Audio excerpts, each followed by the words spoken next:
I'm going to make a video on linear equations, and it's how to solve linear equations. It's actually a pretty easy topic.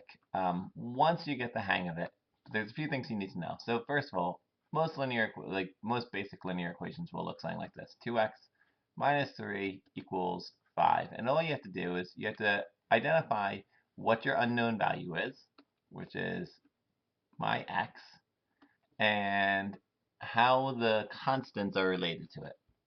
The most important thing to realize is where your equal sign is. Now, because I have a plus 3 and I have a 2, I'm sorry, a negative 3 and I have a 2, I'm going to take a look. I see that I'm doubling this quantity and then I'm taking 3 away from the quantity. So if I had something like this, 2x's, and then I had, these were all negatives, and then I had over here, oops, and I had, oh goodness me, I can't draw in a straight line. Then over here I had 5 positives. 1, 2, 3, 4, 5, and these were all positives.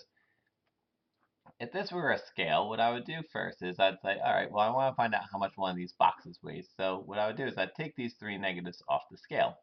Well, if I take 3 negatives off the scale, that'd be the same as adding 3 positives to both sides, and these would go away. And so if I add 3 positives here, I would get, my balance should be the same. All right, so now I have 2x's equals 1, 2, 3, 4, 5, 6, 7, 8. So if I have 2 boxes worth 8, 1, 2, 3, 4, 5, 6, 7, 8, then I could divide that in half and I would recognize that one box must equal 4 positives. And so I guess my point is this. The very first thing you do is you just move over any constants that are kind of standalones over to the other side. And because I have a negative 3, I'm going to add positive 3. And look, I wrote positive 3 equals positive 3. Bringing down my 2x, I get 2x equals 8. Now, I know you're probably saying, gosh, I already know all this, and it's kind of worthless. But there is good value to this, and I'll explain why in a moment. Now, I have 2x is equal to 8. I don't want the value of 2x, I don't want the value of 1x, so I'm going to divide this in half. And I'm going to divide both sides, and I say, well, 2x divided by 2 is just 1x. 8 divided by 2 is equal to 4, and that's what I had before. All right, now, once again, I know that you know all that, so I'm sorry for wasting your time, but here's where it gets useful. Using that understanding is going to be huge. So let's say I had something like this. 3 times x plus 4 plus 5 equals 12. Well, you can see here, this is still my unknown quantity, my x plus 4. So the first thing I would do is I'd subtract 5, and I'd get 3 times x plus 4 equals 7. Now, you have two options here. You can either divide both sides by 3, because this was my own unknown quantity, like we did before, or you can distribute. What I do is I take a look at this 7. I say, well, 3 doesn't go into 7 evenly, so I am going to distribute. So I get 3x plus 12, multiplying the 3 times everything in my parentheses, equals 7. And now, once again, it's the same kind of deal. I'm going to subtract my 12 first. I get 3x equals a negative 5. I'm going to divide by 3, and I get x equals negative 1 and 2/3. And the reason why it's 3 goes into 5 once, with 2 remaining out of 3. So it's negative 1 and 2/3. If I had a similar question, and it was 3 times x plus 4 plus 6 equals 12. Well, once again, I would subtract my 6 first, because that's the standalone outside constant. I get 3x plus 4 equals 6. Now here, I can divide both sides by 3, or I could distribute. But I'm going to divide, and the reason why is because I know that 3 goes into 6 evenly. So now I get x plus 4 equals 2. I subtract 4, I subtract 4, and I get x equals negative 2. Now, the reason why I'm claiming this video is actually useful is because I want you to start seeing strategy. Here, I didn't divide by 3 first, because I knew that 3 doesn't go into 7. So I distributed. and then I solved it out. Here, I recognize that the 3 did go into the 6, and so I divided. And the reason why those are two good strategies is because it just makes the computations easier. Having only one strategy is okay, but it doesn't make you as efficient as you could be. All right, now working with fractions. Let's say I had something like this: 2/3 x minus 4 equals 6. Well, once again, I'm going to add 4 to both sides. I'm going to add 4, and I get 2/3 x equals 10. Now, because I'm dividing by 3 and multiplying by 2, all right, that's really what 2/3 x means. I'm going to multiply x by 2 and divide by 3.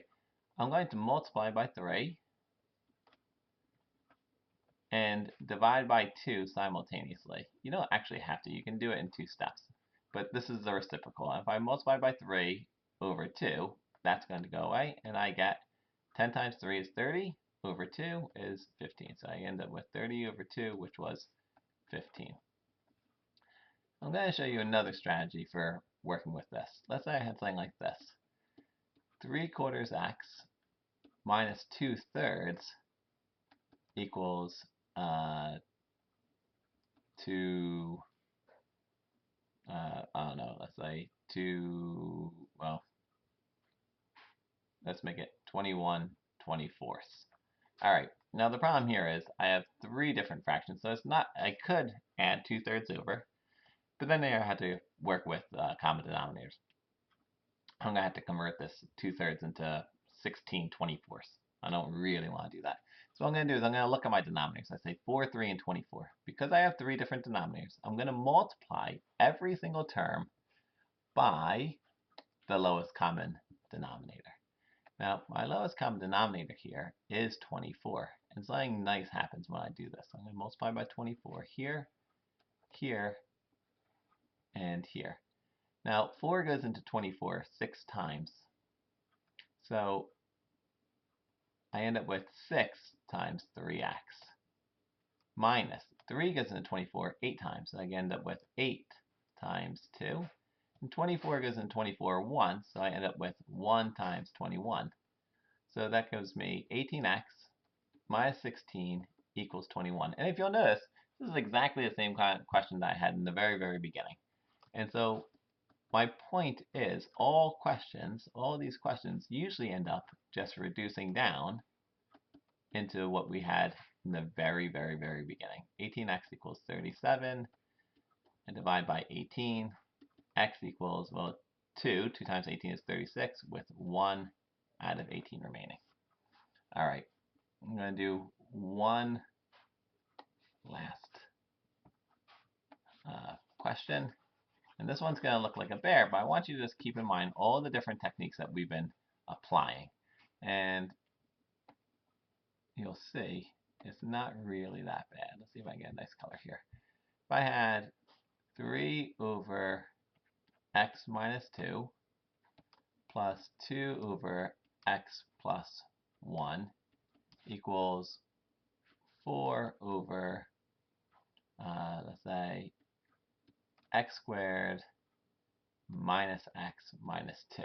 Well, this looks pretty awful, but you should know that x squared minus x minus 2 is really x minus 2 times x plus 1, which means my common denominator is x minus 1 times x plus 2. So once again, that's what I'm going to do. I'm going to multiply everything by x minus 2 times x plus 1. And what's going to happen here, x minus 2 will cancel with the x minus 2, and I get x plus 1 times 3 equals, my x plus 1 will cancel with my x plus 1, so I get my x minus 2 times 2. And the nice thing is, x squared minus x minus 2 is x minus 2 times x plus 1, so that whole thing will cancel. And this becomes a 4. I mistakenly had made this into an equal sign, which it is not. So I apologize if that caused confusion. So now I just distribute. I get 3x plus 3 plus 2x minus 2, 2x minus 4 rather, equals 4. I'm going to combine like terms. Keep in mind where your equal sign is. So I get 5x minus 1 equals 4. And that's because 3x and 2x is 5x, 3 minus 4 is negative 1. And look at this, we have the same type of question as before. 5x equals 5 divided by 5. I get x equals 1. There is one thing you have to do with these types of questions. You just have to check to make sure your solution doesn't make any of your fractions undefined. 1 minus 2 is negative 1. 1 plus 1 is 2. And therefore, this should be fine as well. So that works. So my point is, don't freak out when you see this. When you see linear equations of all sorts of different ilk. They all work the same way. And with a little practice, you'll be successful.